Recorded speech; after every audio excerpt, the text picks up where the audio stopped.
नमस्कार बच्चों, स्वागत है एक लक्ष्य एग्जाम स्टडी में। तो क्या हाल चाल है प्यारे बच्चों? बढ़िया है, हमारा ही बढ़िया है बच्चों।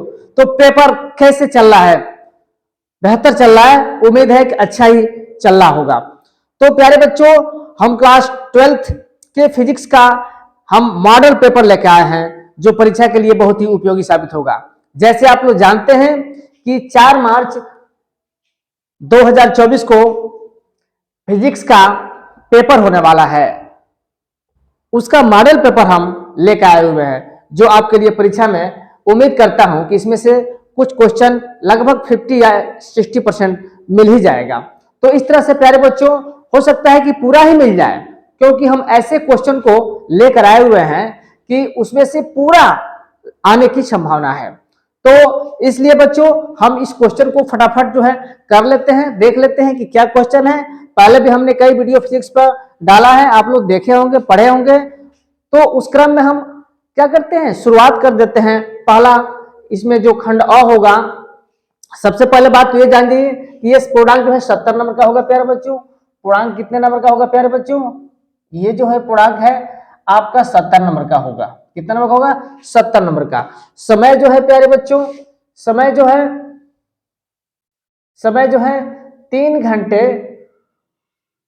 3 घंटे और 15 मिनट। 3 घंटे 15 मिनट। ये 15 मिनट जो देख रहे हैं प्यारे बच्चों, ये आपको पेपर पढ़ने का समय मिलता है प्यारे बच्चों। इसलिए इस 15 मिनट को इसमें न मान के चलिएगा, क्योंकि ये 15 मिनट जो है पेपर पढ़ने के लिए आता है। क्योंकि सबसे पहला काम आप लोगों को पेपर पढ़ना है और समझना है कि पेपर में क्या क्या दिया हुआ है, कैसे उसको करना है, कैसे क्या सॉल्व करना है। इत्मीनान से 15 मिनट आपको पेपर पढ़ना पड़ेगा। ये खंड अ, ब, स, द और य 5 खंडों में बटा रहेगा। अ, ब, स, द, य। ये खंड अ जो है, इसमें 5 प्रश्न होंगे और ये ऑब्जेक्टिव टाइप क्वेश्चन होंगे प्यारे बच्चों, बहुविकल्पी टाइप के ये प्रश्न होंगे। तो चलिए हम लोग फटाफट जो है बहुविकल्पी को देख लेते हैं, समझ लेते हैं और फिर आगे हम लोग देखते हैं। चलिए, पहला क्वेश्चन है प्यारे बच्चों, यहां देखेंगे पहला क्वेश्चन दिख रहा है ना एकदम।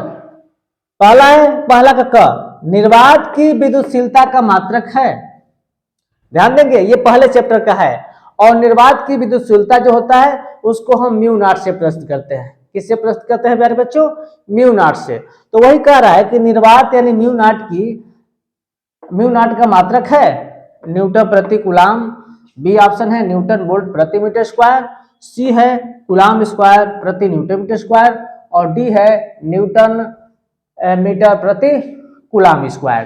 तो प्यारे बच्चों, जैसे आप लोग पढ़े भी हैं कि निर्वात की विद्युतशीलता का मात्रक यानी म्यू का मात्रक क्या होता है? न्यूटन नहीं बल्कि क्या होता है?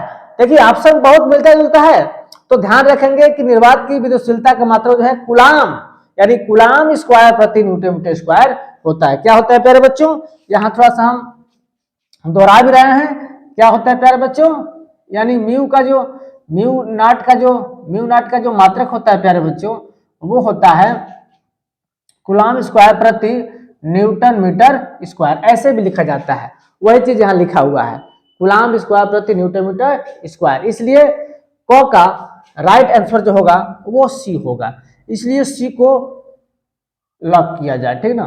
तो इस तरह से हमारा पहला का क्या हो गया? सी हो गया। चलिए, दूसरा क्वेश्चन है, संधारित्र में प्रयोग किया जाने वाला परावैद्युत पदार्थ है। संधारित्र में प्रयोग किया या किए जाने वाले, ऐसे कर लीजिए, किए जाने वाले यहाँ रेड से ना ऐसे ही इसी कलर में रखिए। किए जाने वाले परावैद्युत पदार्थ है। क्या है? मोम है कि कागज है कि अब्रक है कि ये सभी है। तो प्यारे बच्चों, आप लोगों की जानकारी के लिए बता दें कि संधारित्र में जो किए जाने वाला प्रयोग किए जाने वाला जो परावैद्युत पदार्थ होता है, जो ऑप्शन दिया इनमें से सब किया जा सकता है, सब कर सकते हैं। यानी मोम भी कर सकते हैं, कागज भी कर सकते हैं, अभ्रक भी कर सकते हैं और ये सभी तो ऑप्शन है ही है। इसलिए ऑप्शन डी हमारा सही हो जाएगा प्यारे बच्चों। क्या हो जाएगा? डी, यानी ये सही। ग है, एक तार की लंबाई खींचकर दोगुनी कर दी जाए। एक तार की लंबाई खींचकर दोगुनी कर दी जाए तो नया प्रतिरोध होगा आर या r/2, सी है 4r, या डी में से कोई नहीं। तो यहां बच्चों समझिए, आप इसको थोड़ा यहां समझ लीजिए कि क्या होगा इसका आंसर। जब हम तार की लंबाई को खींचेंगे तो दुगुनी हो जा रही है, यानी नया यहां होगा नया प्रतिरोध बराबर, इसको समझ लेंगे, नया प्रतिरोध बराबर होता है एन स्क्वायर गुणे पुराना प्रतिरोध। पुराना प्रतिरोध, ये आप लोगों का सूत्र है और इसको याद कर लेंगे। ये दिख रहा है ना बच्चों?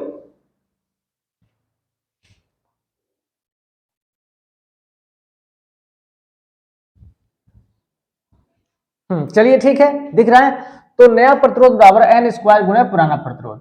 तो नया प्रतिरोध क्या है? आर है, आर डैश है, और पुराना प्रतिरोध क्या है? आर है। मतलब पुराना प्रतिरोध में एन स्क्वायर मतलब क्या है? 2 है, माने 2 गुना, यानी इसका स्क्वायर है, गुणे पुराना क्या है? तो आर है। तो आर डैश बराबर क्या हो जाएगा? 2 का वर्ग 4 आर, यानी 4 आर हो जाएगा प्यारे बच्चों। इसका मतलब क्या हुआ? वो फॉर्मूला को याद रखेंगे। इसका मतलब ऑप्शन सी आपका राइट होगा। ठीक, ओके बच्चों। चलिए अगला क्वेश्चन देख लेते हैं प्यारे बच्चों।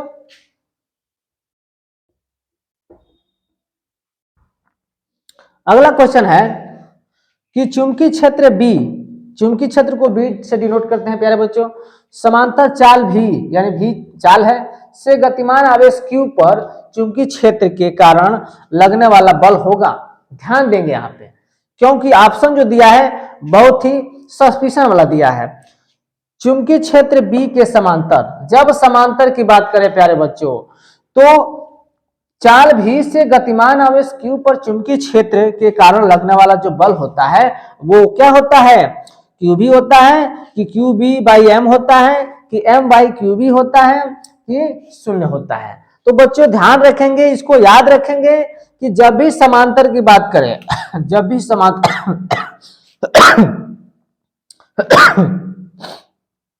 जब भी समांतर की बात करें प्यारे बच्चों, जो इसका लगने वाला बल होगा वो शून्य होता है। क्या होता है प्यारे बच्चों? ये शून्य होता है, याद रखेंगे।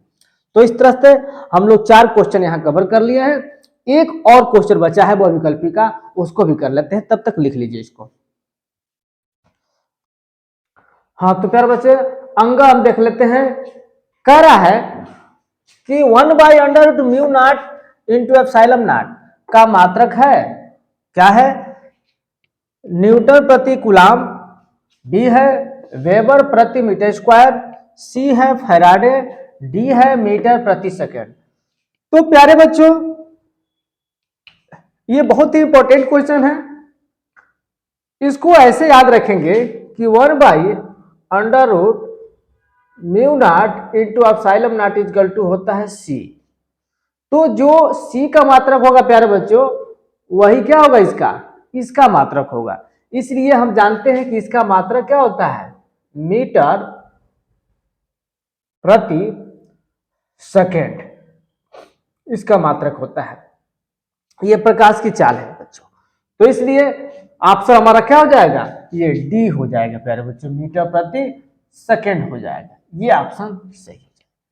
चलिए अगला क्वेश्चन और लास्ट देख लेते हैं। 1 AMU यानी एटॉमिक मास यूनिट, जिसको बोलते हैं, क्या बोलते हैं प्यारे बच्चों? Atomic mass unit. ए मतलब एटॉमिक, एम मतलब ए मतलब एटॉमिक, एम मतलब मास, यू मतलब यूनिट। तो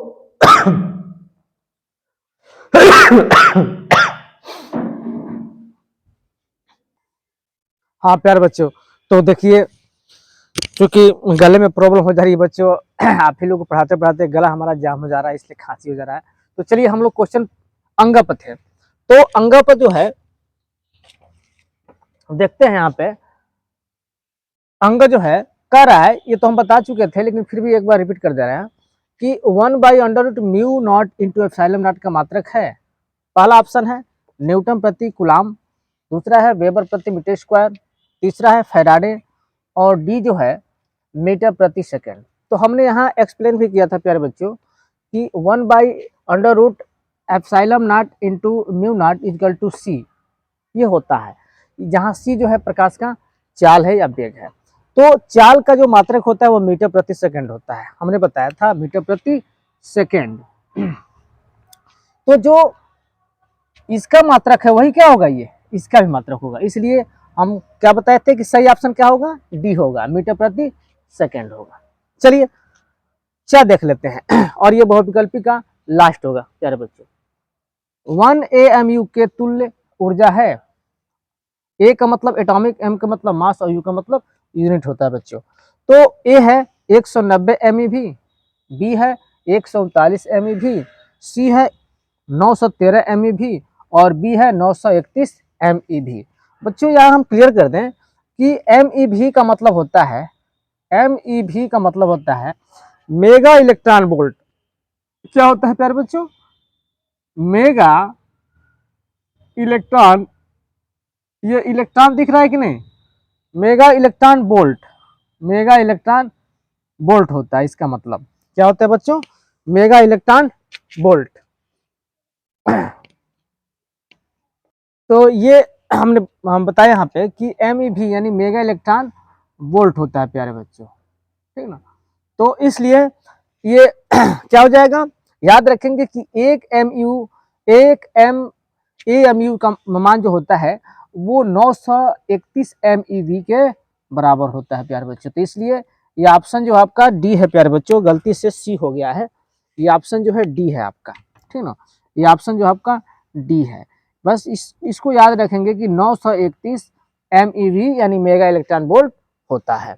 तो इस तरह से हमारा जो बहुविकल्पी प्रश्न है 1 से लेकर के मैंने क से लेकर के च तक यानी 6 नंबर का जो आता है, और प्रत्येक क्वेश्चन जो है प्यारे बच्चों 1 नंबर का होता है, ये भी 1 नंबर और इसके पहले वाला भी 1 नंबर का होता है, यानी आपका ये कितना हो गया, टोटल 6 नंबर का बहुविकल्पी आता है। ये कितने नंबर का आता है प्यारे बच्चों, तो ये 6 नंबर का आता है। फिर हम खंड ब पर पहुंचते हैं, जो होगा क्या, अति लघु प्रश्न। तो चलिए बच्चों इसको स्क्रीनशॉट ले लीजिए या नोट कर लीजिए। हाँ तो प्यारे बच्चों अब हम लोग खंड ब पर पहुंचे हैं। खंड ब में क्या पूछता है प्यारे बच्चों, इसमें भी 6 क्वेश्चन पूछता है, जो और प्रत्येक क्वेश्चन जो है 1 नंबर का होता है प्यारे बच्चे। तो यहाँ जो है आप 1 नंबर लिख दे रहे हैं, और ये जो है बहुत कम शब्दों में देना होता है, जैसे आप जानते हैं कि 1 नंबर का ही पूछता है इसमें। पहला प्रश्न यानी दूसरा कक्का है कि विद्युत बल संबंधी कूलाम का नियम लिखिए। प्यारे बच्चों ये आप लोग जानते हैं, फिर भी थोड़ा सा हम रिपीट कर दे रहे हैं, बता दे रहे हैं। तो सबसे पहले तो आप हेडिंग लिख लेंगे कि विद्युत बल संबंधी कूलाम का नियम। तो कूलाम का नियम क्या कहता है प्यारे बच्चों, इसका जो हम आंसर देंगे यानी उत्तर देंगे, ये कूलाम का नियम, कूलाम का नियम। कूलाम का नियम समझने के लिए पहले भी हम पढ़ाए हैं, फिर भी यहाँ बता दे रहे हैं थोड़ा सा। जैसे आप लोग जानते हैं कि 2 आवेश, एक आवेश Q1 और दूसरा आवेश यहाँ Q2 है प्यारे बच्चों, इनके बीच की जो दूरी है, डिस्टेंस है प्यारे बच्चों, वो मान लीजिए स्मॉल r है। तो कूलाम का नियम क्या कहता है कि किन्हीं 2 आवेशों के बीच लगने वाला वैद्युत बल उन आवेशों के गुणनफल के समानुपाती या अनुपाती और उनके बीच की दूरी के वर्ग के व्युत्क्रमानुपाती होता है। यानी इसको हम ऐसे लिख सकते हैं प्यारे बच्चों, ये जो बोले हैं स्टेटमेंट जो बोले हैं प्यारे बच्चों, ये आप लोग याद कर लेंगे, पहले बताया भी है, उसको लिख लेंगे। हम यहाँ सिर्फ मौखिक रूप से बता दे रहे हैं, और इसका जो फार्मूला होता है उसको हम बता दे रहे हैं प्यारे बच्चों। तो अभी हमने जो बताया है उस परिभाषा को लिख लेंगे, और जो इसका फार्मूला होता है F proportional to Q1 Q2 और F प्रोपोर्शनल टू जो है 1/r²। अब देखिए इन दोनों को जब हम मिलाएंगे प्यारे बच्चों तो क्या होगा, F proportional to Q1 Q2/r², या F इक्वल टू, यहाँ जब प्रोपोर्शनल टू को हटाते हैं तो यहाँ आता है नियतांक और यहाँ K आ जाता है, तो F equal to K into Q1 Q2/r²। अब देखिए प्यारे बच्चे यहाँ पे K बराबर हो जाता है 1/4πε0। तो इसके जगह पर हम ले लेते हैं और K इक्वल हो जाएगा 1/4πε0 Q1 Q2/r²। तो इस तरह से प्यारे बच्चों ये 1 नंबर का है, बस केवल फार्मूला लिख देना है और ये सूत्र लिख देना है, इतना डिटेल बताने की जरूरत नहीं है। फिर भी हमने बता दिया ताकि लॉन्ग क्वेश्चन अगर आता है प्यारे बच्चों तो उसको डिटेल में कर लेंगे तो नंबर पूरा मिल जाएगा। तो चलिए पहला प्रश्न ये हमारा है, पूरा हुआ, इसको नोट कर लीजिए प्यारे बच्चों, ये 1 नंबर में आएगा। और खंड ब हम लोग शुरू कर दिए, चलिए नोट कर लीजिए। हाँ तो प्यारे बच्चों अब दूसरा का हम ख लेकर आए हुए हैं। ये भी क्वेश्चन प्यारे बच्चों 1 ही नंबर का है, 1 नंबर का ही आता है। प्रश्न है कि गॉस का प्रमेय लिखिए या गॉस का नियम लिखिए या गॉसियन प्रमेय लिखिए। कोई भी नाम आता है प्यारे बच्चों तो सबका मतलब एक ही है, इसलिए इसमें आप कोई भी भ्रम पैदा नहीं करेंगे कि गॉस गैस गाइसन क्या है, सब एक ही चीज है प्यारे बच्चों। इस तरह से गॉस का नियम आप लिख लेंगे, लिखवाए हैं, उनका सूत्र भी याद कर लेंगे। चलिए ये हो गया। अब ग देखिए, इसमें जो है ग है कि यदि दो आवेशित कणों के बीच की दूरी आधी कर दी जाए तो उनके बीच लगने वाला बल पर क्या प्रभाव पड़ेगा। यानी कह रहा है कि दो आवेश है, इस प्रश्न को थोड़ा सा हम डिस्कस करके बता देंगे बच्चों, हालांकि आसान है लेकिन फिर भी बता दे रहे हैं। यदि दो आवेशित कणों के बीच की दूरी आधी कर दिया जाए, देखिए जैसे हम जानते हैं कि कूलाम बल F equal to 1/4 pi epsilon naught Q by R square, Q1 Q2 by R square होता है। चलिए इतना जानते हैं कि नहीं। या अगर हम इसको ऐसे कर दें कि F proportional to Q R square, तो दो आवेश के बीच की दूरी, तो यहाँ जो है मान लीजिए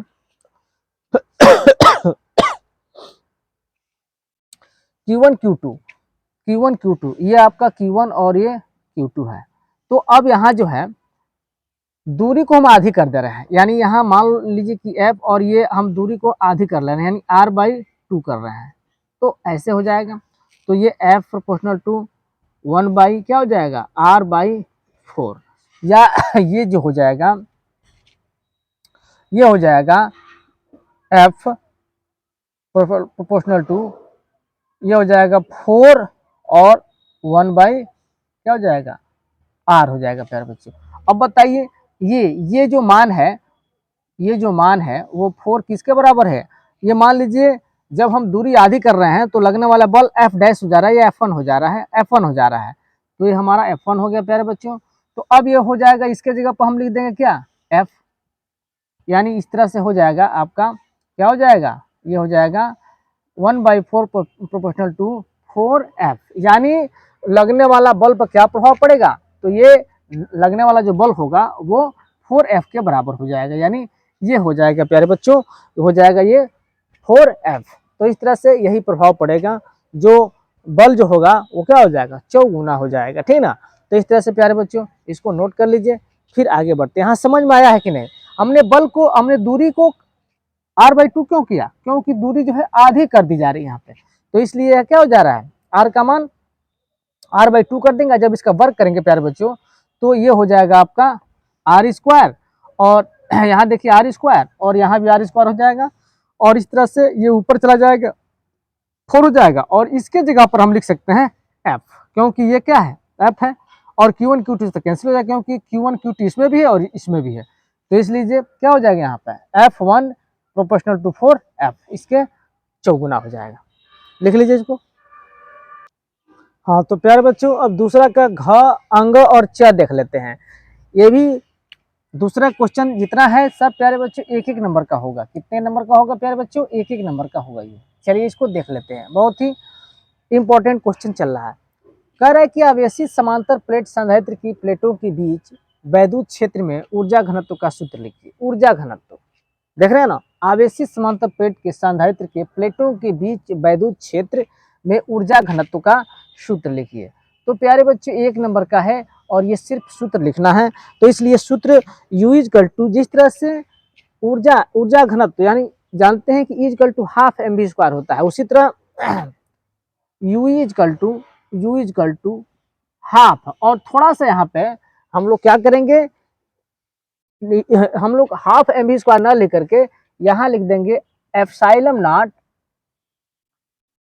E², जैसे हाफ mv² होता है उसी तरह एप्सिलॉन नॉट E² हो जाएगा, जहाँ E जो है वैद्युत क्षेत्र की तीव्रता है प्यारे बच्चों। E क्या है, वैद्युत क्षेत्र की तीव्रता है, तो इसको याद रखेंगे, इक्वल टू वैद्युत क्षेत्र की तीव्रता, वैद्युत क्षेत्र की तीव्रता है प्यारे बच्चों, यानी इस सूत्र को याद रखेंगे, U equal to half epsilon naught E square. चलिए अंग देख लेते हैं।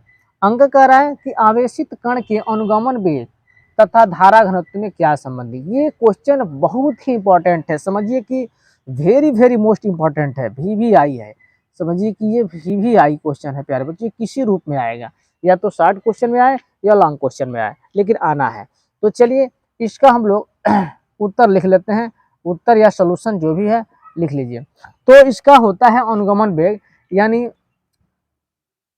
J इक्वल टू NE/VD होता है अनुगमन वेग J, यानी J धारा घनत्व होता है J और VD अनुगमन वेग होता है, यानी J इक्वल टू NE/VD होता है प्यारे बच्चों। इसलिए इस सूत्र को हमेशा याद रखना, ये डेरिवेशन के लिए भी आता है प्यारे बच्चों, इसलिए डेरिवेशन भी इसका क्लियर करके ही जाएंगे आप। तो J इक्वल टू NE/VD होता है। चलिए पहुंचते हैं चाप पर, और हमारा दूसरा का ये लास्ट क्वेश्चन है। कह रहा है कि परमाणु द्रव्यमान मात्रक या AMU क्या होता है। परमाणु द्रव्यमान मात्रक या AMU क्या होता है। चलिए इसका हम उत्तर देख लेते हैं। प्यारे बच्चों बोलिएगा, नीचे दिखाई दे रहा है ना। चलिए तो परमाणु द्रव्यमान मात्रक क्या होता है, इसका आंसर हम लोग कर लेते हैं। जैसे आप लोग जानते हैं कि कार्बन परमाणु के द्रव्यमान के 12वें भाग को, कार्बन परमाणु के द्रव्यमान के, हाँ तो प्यारे बच्चों हम कह रहे थे कि कार्बन परमाणु के द्रव्यमान के 12वें भाग को हम AMU बोलते हैं। यानी इसका हम उत्तर इस तरह से लिख सकते हैं कि कार्बन परमाणु, जैसे आप लोग जानते हैं कि कार्बन यानी C12 और ये 6, कार्बन परमाणु के द्रव्यमान के 12वें, कार्बन परमाणु के द्रव्यमान के 12वें भाग को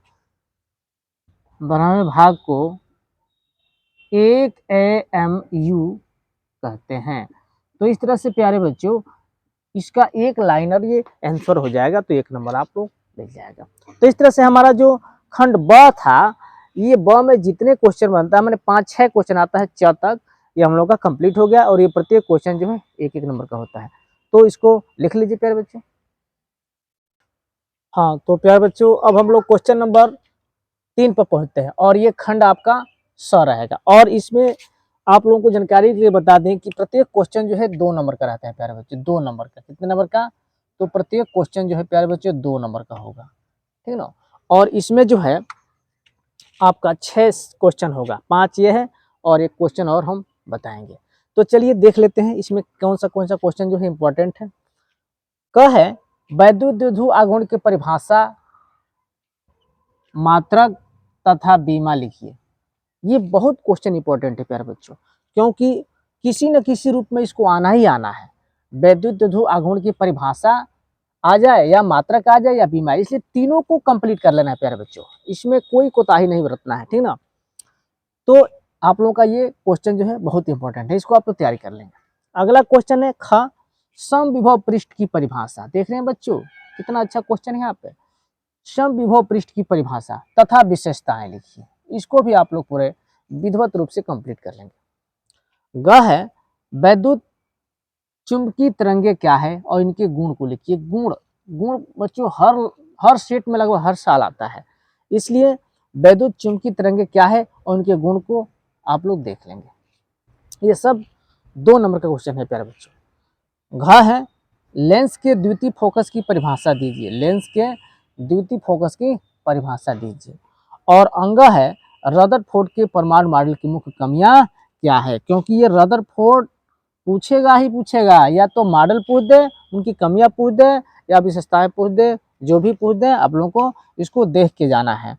तो इसलिए रदरफोर्ड के परमाणु मॉडल की मुख्य कमियां को आप लोग देख लेंगे। ये तो रहा क से लेके अंग तक। अभी इसमें बचा हुआ है, एक और बचा हुआ है च, क्योंकि इसमें 6 क्वेश्चन पूछता है प्यारे बच्चों, क ख ग घ अंगा। अगर ये न पूछे तो ये भी पूछ सकता है बच्चों, इसमें अथवा करके ये लिख लीजिएगा, अथवा करके इसको लिख लीजिएगा। नीचे हम बता दे रहे हैं इसके, अगर ये मान लीजिए कि पिछले साल का ये अगर पूछा है तो हो सकता है कि इसके जगह पर हाँ, तो प्यारे बच्चों यहाँ हम ये कह रहे थे कि रदरफोर्ड के परमाणु मॉडल की मुख्य कमियां क्या थी, या एक और इसके अथवा में ले लीजिए क्वेश्चन हमारे तरफ से। अथवा में ये रहेगा कि द्रव्यमान क्षति किसे कहते हैं, द्रव्यमान क्षति किसे कहते हैं, द्रव्यमान क्षति किसे कहते हैं प्यारे बच्चों, द्रव्यमान क्षति किसे कहते हैं, इसको भी आप लोग अथवा में रख लीजिए। और क्वेश्चन एक हम बताएंगे वो भी चलिए इसको नोट कर लीजिए, फिर आगे देखते हैं। हाँ, तो बच्चों ये अंग का च और अंतिम प्रश्न है, क्योंकि 6 प्रश्न पूछता है 2-2 नंबर का, तो ये भी 2 नंबर का होगा। अथवा भी हम लिखवा दिए, इसलिए दोनों तैयारी कर लेंगे, कोई भी आ सकता है, आप लोग कर लेंगे। तो चलिए इसमें देखिए एक न्यूमेरिकल है, एक वैद्युत द्विध्रुव 10⁴ न्यूटन प्रति कूलम के वैद्युत क्षेत्र में 30 अंश के कोण पर रखा है, उस पर 15 × 10⁻⁻25 न्यूटन मीटर का बल आघूर्ण लग रहा है, तो वैद्युत द्विध्रुव आघूर्ण की गणना की, यानी टाउ पूछ रहा है प्यारे बच्चों, क्या, वैद्युत द्विध्रुव आघूर्ण यानी टाउ। तो यहाँ जो दिया है बच्चों, न्यूमेरिकल करने से पहले जो भी मान दिया रहता है प्यारे बच्चों उसको लिख लेते हैं, आसानी से हो जाएगा, ठीक ना। तो वैद्युत द्विध्रुव यानी ये P का मान दिया है प्यारे बच्चों, P = 10⁴ न्यूटन प्रति कूलम। उसके बाद से क्या दिया है वो बच्चों, थीटा = दिया है 30 डिग्री। उसके बाद से उस पर इतना, यानी ये टाउ का मान है, ठीक ना, ये टाउ का मान है, उल्टा जे हम कर लेते हैं। टाउ = दिया है 15 × 10⁻25 न्यूटन मीटर। तो क्या पूछ रहा है प्यारे बच्चों, वैद्युत द्विध्रुव आघूर्ण, यानी वैद्युत द्विध्रुव आघूर्ण की गणना कीजिए। वैद्युत बल लग रहा है तो वैद्युत द्विध्रुव आघूर्ण की गणना पूछ रहा है।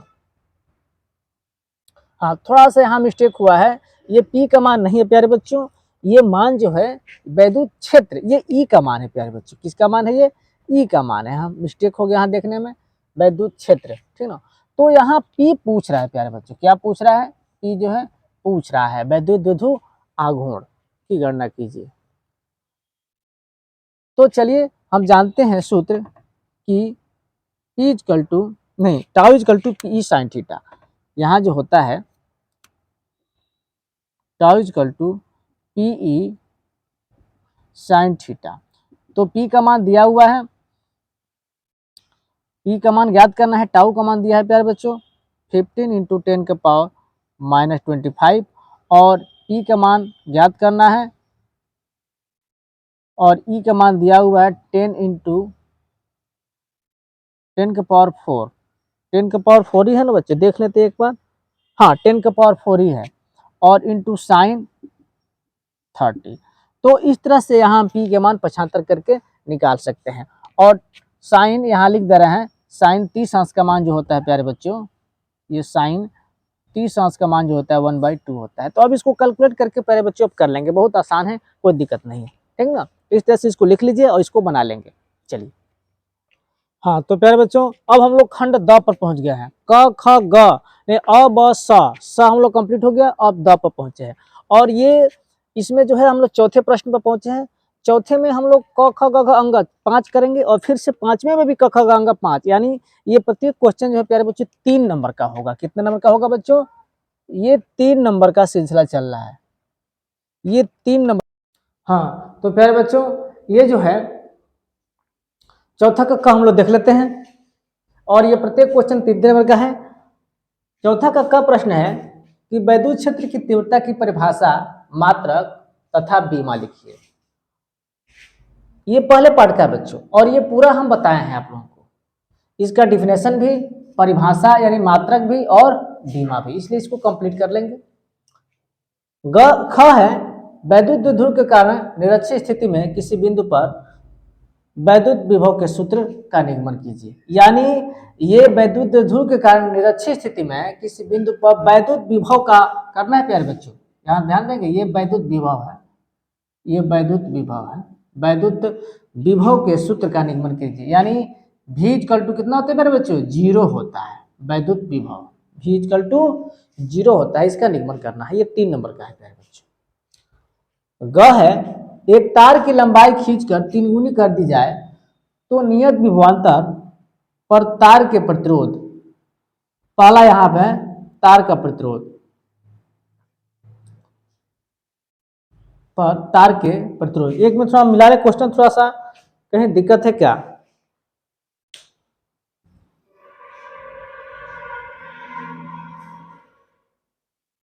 हाँ, तो इसमें हम ये कह रहे थे कि ग जो है, एक तार की लंबाई खींचकर 3 गुनी कर दी जाए तो नियत विभवांतर पर तार के पहला प्रतिरोध ज्ञात करना है और दूसरा अनुगमन वेग पर क्या प्रभाव पड़ेगा। प्यारे बच्चों, ये आप बखूबी जानते हैं, इसको हम बहुत बढ़िया से पढ़ाए हैं, तो इसलिए क ख ग ये 3 क्वेश्चन आप लोगों का एकदम वेरी मोस्ट इंपॉर्टेंट है। इसको आप लोग देख लेंगे, तैयारी कर लेंगे परीक्षा के पहले, क्योंकि परीक्षा कल ही है। आज इसको विधिवत रात में या कभी भी दिन में इसको तैयारी कर लेंगे, इसीलिए हम ये दिन में वीडियो डाल रहे हैं, ठीक ना। तो ये बच्चों, ये आप लोग 3 क्वेश्चन तैयारी कर लेंगे, फिर हम ग हो गया, घ और अंग फिर लिखते हैं यहाँ पे। चलिए देख लीजिए। हाँ, तो प्यारे बच्चों, चौथा का घ पर हम लोग पहुंचे हैं। घ है, किरचॉफ का नियम लिखिए। किरचॉफ का नियम आप लोग भली बात जानते हैं, इसको एकदम रट्टा मार लेंगे, याद कर लेंगे। अंग है, विद्युत चुंबकीय प्रेरण के फैराडे का नियम, यह भी पढ़ाया गया है, यह भी आप लोग अच्छी तरह से तैयारी करके जाएंगे। अथवा के रूप में एक सवाल दे दिए हैं कि किसी परिपथ में धारा एवं वोल्टता का समीकरण निम्नलिखित है। I बराबर 3.5 sine 628 T plus pi by 6 ampere, ये धारा का मान है।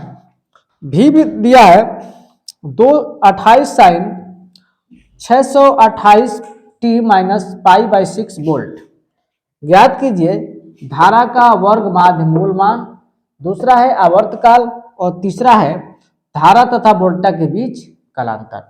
तो इस तरह से प्यारे बच्चों, हम लोग का चौथा क्वेश्चन जो है कंप्लीट हो गया, जो 10 नंबर का, जो नहीं 10 नंबर का बल्कि 15 नंबर का आएगा, क्योंकि ये क्वेश्चन 3 नंबर का आएगा, तो 3 5 15 नंबर हम लोग कंप्लीट हो गया। अब हम लोग पहुंचेंगे 5वें क्वेश्चन पर, लेकिन 5वें में भी 5 क्वेश्चन रहेगा, वो भी 3 नंबर का था, 3 5 15।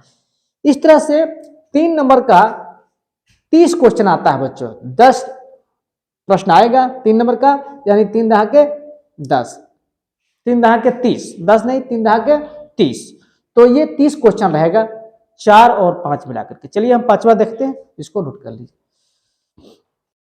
हाँ, तो प्यारे बच्चों, खंड द में ही हम लोग 5वां क्वेश्चन देते हैं, देख रहे हैं, जो प्रत्येक जो है 3 नंबर का होगा प्यारे बच्चों, और 5 क्वेश्चन होगा। तो चलिए देख लेते हैं 5 का। स्वप्रेरण गुणांक और अननोन प्रेरण गुणांक की परिभाषा मात्रक को बीमा लिखिए, ये भी 3 नंबर में आएगा, और ये बहुत इंपॉर्टेंट है, ये 1 नंबर में आ सकता है, 2 नंबर में आ सकता है, इसलिए इस परिभाषा को आप याद रखेंगे। कौन कौन है? स्वप्रेरण गुणांक और अननोन प्रेरण गुणांक। चलिए, ख है, हाइगेंस के द्वितीयक तरिकाओं के सिद्धांत की व्याख्या कीजिए, ये भी 3 नंबर का है। हाइगेंस के द्वितीयक तरिकाओं के सिद्धांत की व्याख्या करना है, जो बहुत ही बढ़िया से हम पढ़ाए हैं, ठीक ना। ग है, प्रकाश विद्युत उत्सर्जन से संबंधित आइंस्टीन के समीकरण half mv square max equal to h nu minus nu naught की स्थापना कीजिए या व्युत्पत्ति कीजिए, कुछ भी दे सकता है, या उसको प्रूव कीजिए, डेरिवेशन की बात हो रही है, ठीक ना। तो इस तरह से ये आप लोग डेरिवेशन करना सीख लेंगे, इसका रिवीजन कर लेंगे। घ है, नाभ की संलयन क्या है, उदाहरण से समझाइए। भाई वही नाभ की संलयन, यानी संलयन मतलब जुटना, 2 हल्के नाभ को जुड़ जाना, तो ये नाभ की संलयन क्या है, उदाहरण सहित समझाइए, यानी इसका एग्जाम्पल भी आप लोग तैयार कर लेंगे। और नाभ की संलयन क्या होता है, किसे कहते हैं, क्या समझते हैं, किसी रूप में भी आएगा, मतलब वही होगा। तो इस तरह से आप लोग ये तैयार कर लेंगे। अंग है, यानी 5वां क्वेश्चन है 5 का, बोहर के परमाणु मॉडल की व्याख्या कीजिए, यानी जो बोहर ने परमाणु मॉडल दिया था, परमाणु का मॉडल जो बोहर ने दिया था, अपने हिसाब से अपने सिद्धांत दिया था, उसको यहाँ क्या करना है, उस मॉडल की व्याख्या करना है, ये 3 नंबर में है। तो 3 नंबर के हिसाब से आप लोग व्याख्या करेंगे। तो इस तरह से हम लोग का 5 क्वेश्चन में, 5वें नंबर क्वेश्चन में ये 5 क्वेश्चन आता है, 3 नंबर का हम लोग कवर कर लिए, और इस तरह से इसमें इतना ही क्वेश्चन आता है, 5 क्वेश्चन आता है, और इस तरह से ये 3 नंबर वाला क्वेश्चन का सिलसिला खत्म हो गया। यानी 10 क्वेश्चन रहेगा 3 नंबर का, यानी 30 नंबर का क्वेश्चन इसमें से आएगा।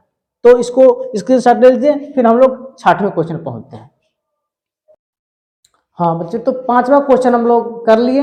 अब 60वें क्वेश्चन यानी हम लोग खंड य पर पहुंच गए, यानी लास्ट खंड है हमारा। हमने अ का किया, ख किया, अ ब स द हम लोग कर लिए। अब खंड य पाते हैं। अब खंड य में 6 क्वेश्चन, 7 नंबर, 8 नंबर और 9 नंबर 4 क्वेश्चन होगा। और उसमें सुविधा ये होगा बच्चों कि उसमें अथवा करके दिया रहता है। अब देखिए 6वां क्वेश्चन कह रहा है कि दर्पण के सूत्र का निगमन कीजिए। जैसे आप लोग पढ़े हैं, 10 में भी पढ़े हैं, लेकिन 10 में डेरिवेशन नहीं बताया गया है, इंटर में डेरिवेशन बताया गया है। ये दर्पण है, लेंस नहीं है प्यारे बच्चों, ध्यान देंगे। दर्पण के लिए डेरिवेटिव कर रहा है यहाँ, यानी दर्पण के लिए डेरिवेशन करना है यहाँ पे। तो जैसे जानते हैं हम, यहाँ केवल सूत्र बता दे रहे हैं, आप लोग तैयारी कर लेंगे डेरिवेशन। तो ये होता है 1/f = 1/u + 1/v। ये होता है दर्पण का सूत्र, दर्पण सूत्र है ये। जहाँ f जो है फोकस दूरी है, u जो है दर्पण से वस्तु की दूरी है, और v जो है दर्पण से प्रतिबिंब की दूरी है। तो इसको आप याद कर लेंगे, डेरिवेशन क्लियर कर लेंगे, और ये 5 नंबर का आता है।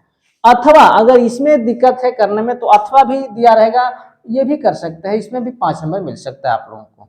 दिए गए परिपथ में ज्ञात कीजिए क्या? पहला प्रेरकी प्रतिघात, दूसरा संधारित्र प्रतिघात, तीसरा परिपथ की प्रतिबाधा, और तीसरा धारा और वोल्टता के बीच कालांतर।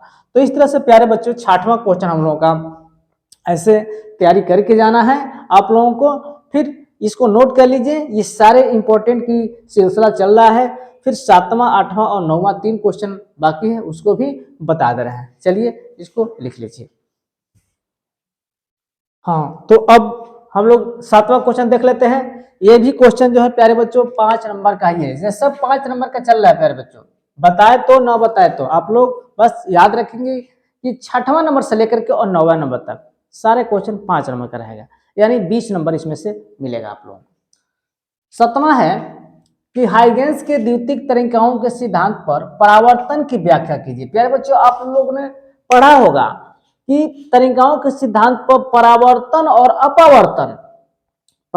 और अपवर्तन के व्याख्या। तो यहाँ जो है परावर्तन की व्याख्या करना है, समय मिलेगा तो अपवर्तन की व्याख्या भी आप लोग देख लेंगे, क्योंकि दोनों क्वेश्चन जो है परीक्षा की दृष्टि से बहुत ही महत्वपूर्ण है। अथवा अगर ये नहीं समझ में आ रहा है, नहीं क्लियर है, तो अथवा भी दिया रहता है।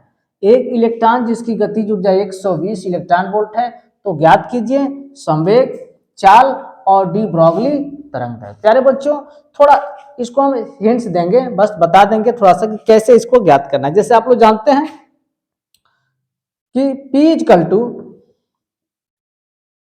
mv, संवेग ज्ञात करने के लिए यही फॉर्मूला होता है, P = mv। या P = यह भी होता है, या P = अंडर रूट, क्या हो जाएगा, P = 2mk, mk होता है प्यारे बच्चों, m × k होता है 2mk, और k का मान यहाँ दिया हुआ है प्यारे बच्चों। देखिए गतिज ऊर्जा का मान यहाँ दिया हुआ है, तो संवेग का मान निकल जाएगा। और m का मान जो है, इलेक्ट्रॉन का द्रव्यमान जो होता है, E = 1.6 × 10⁻90 कूलाम होता है प्यारे, नहीं द्रव्यमान सॉरी, इलेक्ट्रॉन का जो द्रव्यमान होता है m = 9.1 × 10⁻91 kg, इतना होता है प्यारे बच्चों। तो इससे ये निकल जाएगा। फिर चाल भी निकाल लेंगे और डी ब्रॉगली तरंग दैर्घ्य भी निकाल लेंगे। तो ये सारा क्वेश्चन जो आप लोग कर लेंगे, बस केवल थोड़ा सा हम आप लोगों को याद दिला दिए हैं, बता दिए हैं, ये पूरा रिवीजन कर लेंगे आप लोग। तो इस तरह से 7वां क्वेश्चन हमारा कंप्लीट हुआ। चलिए इसको लिख लीजिए। हाँ, तो प्यारे बच्चों अब 8वें क्वेश्चन पर हम लोग पहुंचते हैं। ये भी जो है 5 ही नंबर का है। कह रहा है कि वैद्युत द्विध्रुव के कारण अच्छी स्थिति में वैद्युत क्षेत्र की तीव्रता का व्यंजक प्राप्त कीजिए। प्यारे बच्चों, याद होगा आप लोगों को कि ये वैद्युत क्षेत्र की तीव्रता है E, और क्या है अच्छी स्थिति में, तो अच्छी स्थिति में होता है E = 1/4πε0 2p/r3, 2p/r3 क्या होता है प्यारे बच्चों, 2p/r3 ये होता है। तो प्यारे बच्चे लिखने से काम नहीं चलेगा, अगर लिखेंगे तो 1 नंबर मिलेगा, 4 नंबर नहीं मिलेगा, सिर्फ 1 नंबर मिलेगा। इसका डेरिवेशन करना है प्यारे बच्चों, डेरिवेशन करेंगे चित्र बना करके, तब जाके फुल में फुल नंबर मिलेगा, यानी 5 नंबर मिलेगा। अगर केवल सूत्र लिख देते हैं तो 1 नंबर एग्जामिनर दे देगा, ठीक है ना। तो इस तरह से प्यारे बच्चों इस क्वेश्चन को आप लोग कंप्लीट करके परीक्षा में जाएंगे। अथवा अगर ये दिक्कत होता है, करने में नहीं याद है, नहीं आता है, तो अथवा भी दिया रहता है, समांतर प्लेट के संधारित्र की धारता का व्यंजक के सूत्र प्राप्त कीजिए। सिर्फ इसमें भी सूत्र नहीं लिखना है, इसको प्राप्त करना है बच्चों, इसका डेरिवेशन करना, यानी होता है C इक्वल टू क्या होता है, एप्सिलॉन नॉट A और बाई ये D होता है, ये D होता है, इसको भी प्राप्त ही करना है प्यारे बच्चों, ठीक ना। तो इस तरह से क्वेश्चन नंबर 8 आप लोगों का जो है ये है क्वेश्चन, इसको तैयारी कर लेंगे विधिवत, क्योंकि सारा इंपॉर्टेंट क्वेश्चन का सिलसिला चल रहा है। फिर हम नेक्स्ट देखते हैं, चलिए लिख लीजिए। हाँ तो प्यारे बच्चों अब हम लोग क्वेश्चन नंबर 9 पर और लास्ट पे पहुंचे हैं। प्रश्न है कि LCR परिपथ के लिए प्रतिबाधा कालांतर का व्यंजक की व्युत्पत्ति कीजिए, और ये भी 5 नंबर का है प्यारे बच्चों। जैसे हम कहते आ रहे हैं कि 6 से लेकर 9 तक क्वेश्चन जो पूछेगा वो 5 नंबर में पूछेगा। तो LCR परिपथ के लिए प्रतिबाधा कालांतर का व्यंजक की व्युत्पत्ति करना है। अगर ये नहीं कर पाते हैं तो उसके उसके ऑप्शनल यानी अथवा में करके दिया रहता है। एक प्रिज्म की पदार्थ का अपवर्तनांक करनी में 2 है एवं प्रिज्म कोण 60 अंश है, तो अल्पतम विचलन कोण की स्थिति में ज्ञात कीजिए। पहला ज्ञात करना है अल्पतम विचलन कोण, पहला क्या ज्ञात करना है, अल्पतम विचलन कोण, दूसरा आपतन कोण, तीसरा अपवर्तन कोण। प्यारे बच्चों थोड़ा सा हम इसका फॉर्मूला बता दे रहे हैं कैसे लगेगा।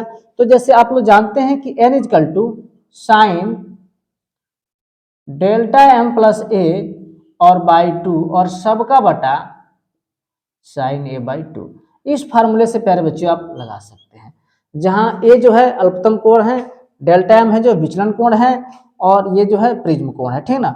तो इस तरह से ये जो आपका फार्मूला है, इस फार्मूले से ये सारा जो पहला दूसरा तीसरा दिया हुआ है लगा लेंगे और इसको क्या करेंगे, पूरा कवर कर लेंगे, बढ़िया से कंप्लीट कर लेंगे। तो इस तरह से प्यारे बच्चों ये हमने मॉडल पेपर प्रस्तुत किया, कैसा लगा कमेंट करके जरूर बताएंगे। और ये विधिवत जो है आप लोग रिवीजन करके कल परीक्षा देने जाएंगे। इस तरह से हमारा वीडियो कैसा लगा, अगर हमारे चैनल पर नए हैं तो सब्सक्राइब कीजिए, अगर वीडियो हमारा पसंद आया तो लाइक कीजिए, कमेंट कीजिए और फिर शेयर कीजिए। तब तक के लिए धन्यवाद, thank you, all the best.